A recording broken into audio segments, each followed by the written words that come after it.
this region, beyond Kashmir. There's a lot of concern that we've heard over the last couple of weeks, a lot of it inside the Beltway in Washington and even in the region, that the Trump administration's maximum pressure campaign is destabilizing the Middle East or making it more worrisome, I would say, between neighbors.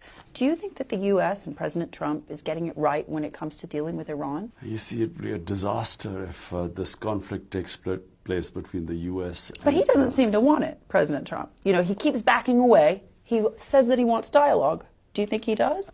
Just look at Afghanistan. It's almost now 19 years. We're still finding a solution. Still trying to get peace talks going, ceasefire going. Still people are dying in Afghanistan. This is 19 years, over $1 trillion spent on it. Does the U.S. want another conflict? And trust me, Iran will be much, much more difficult conflict than even Afghanistan. You've spent time in Tehran talking about these issues. Do you believe that there is a possibility that they would sit down with Donald Trump and have a conversation? You know, people should never rely on military solutions. I mean, you use military to solve one problem, 5 other problems come up, unintended consequences. War is never a solution. People who try and solve issues through bloodshed and war, you know, they always cause mayhem in this world. A conflict right now with Iran would be a disaster for developing countries. Oil prices will shoot up.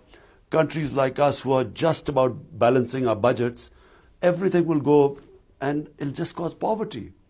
So I would, you know, and I did say it to President Trump that, you know, war is not the solution. Do you think that Tehran would be open to talking to President Trump? When I spoke to President Trump when I was in the U.S.